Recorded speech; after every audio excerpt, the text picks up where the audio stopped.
going like in high school, I got a job when I was 15, so I was in grade 10. I got a job at a grocery store, and I worked 36 hours a week while I was going to high school. So like I worked every day of the week except for one because they were all short shifts. Oh, I've had some Karens. Have I never told you a story of the Karens? Oh, I got some Karen stories from the grocery store. I got a lot of Karen stories from the grocery store. Okay, so where do I even start with this? There's so many of them.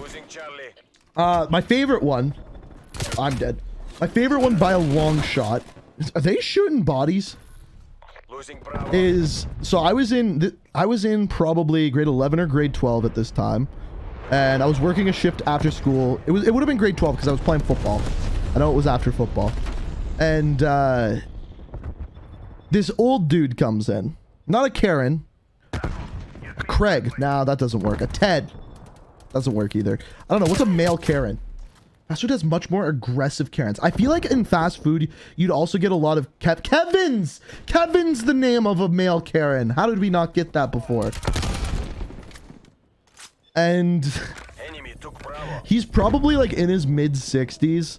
And just, you could tell as he was walking up to me that this man was going to complain to me about something. Like, you could just tell. So, like, I brace myself, prepare myself for the worst. He comes over, and in the produce department, on top of where, like, the produce is, we have these scales, right? And, like, these scales are for, like, weighing apples to know how much you're gonna... I'm dead. To know how much you're gonna have to pay for these apples. And he's a short guy, and he's having trouble reaching and putting the apples in there. But, like, he's also tall enough that I could actually be like, okay, you can reach this. You're just trying to make this a big deal kind of thing. So I kind of like, hey, do you want some help with that?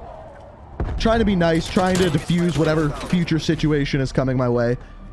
And he goes, no, I got it, but I need to talk to you.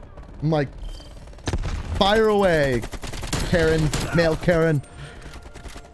And he goes,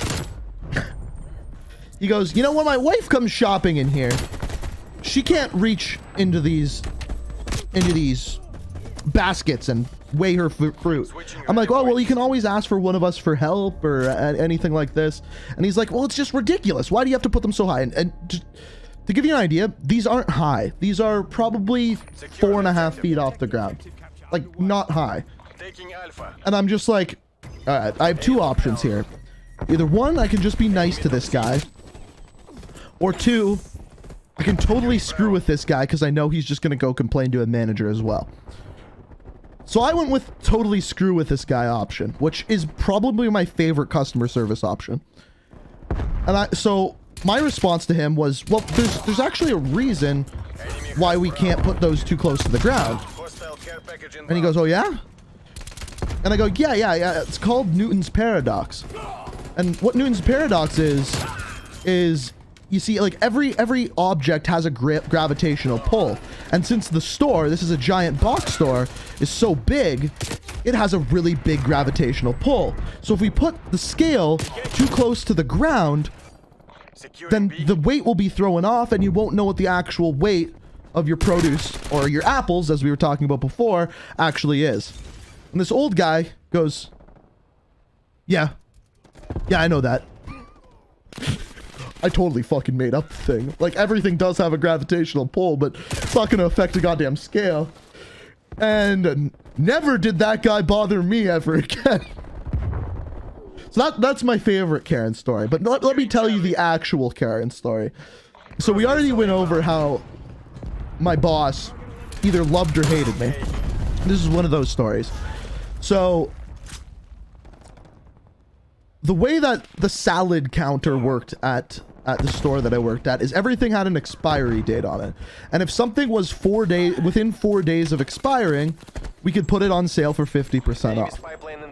So there was this lady who would come into the store 3-4 times a week, go to the salad counter and look through the salads and try to find something that didn't look right. Most of the time, she would find a completely normal looking salad, go to her manager, or go to me, or go to someone else, and complain and say, can you please mark this 50% off? As you can see, this one piece there looks a little brown. So I probably marked maybe 3-4 salads 50% off for this lady over a 3-week period. So I'm there on a Saturday, and often on Saturdays I was a little hungover. So great. So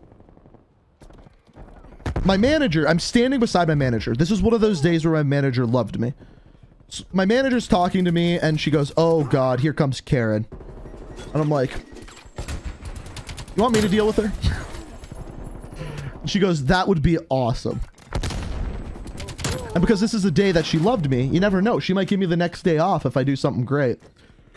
So I go over to Karen, and she grabs a bag of salad and go, I go, is there anything I can help you with? Knowing what she's going to say. And she grabs a bag of salad and goes, this one doesn't look right. Do you mind going to the back and marking this 50% off? And I go, see that lady I was just talking to over there? Oh, shit. That's our manager. She was actually just telling me that we're actually not allowed to give you anything 50% off anymore. You see, we have a store policy where I guess you're only allowed to buy a certain amount of 50% things off every month, and you've well gone past that. They're actually thinking of charging you back for some of those items, and if you look in the fine print on your receipt, you'll actually see that. Now, if she would have been smart and just looked at her receipt, she would have realized I was completely making this up. But she's the kind of lady who comes and complains about salad at the grocery store, so she's not going to look at a receipt. So she goes, oh my God, really? They can charge me back for that? And I just go, yeah, it's like a company policy. When you come here, you just kind of agree to that. And then she walks out of the produce department, doesn't buy a salad. I walked over to my manager, and she goes, what happened? I told her she can't have any more 50% off salads. Manager gives me a big hug and goes, I love you. There's no winning this. Yeah, I did things like that often. We'd better get our story straight. Remember how I said I was a terrible employee? Perfect example. Man, I played bad that game.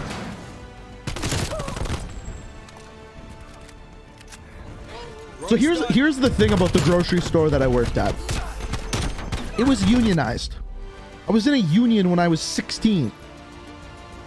So I literally couldn't get fired. I would have to pee in the cooler. I say that because I know one of my fellow employees did that.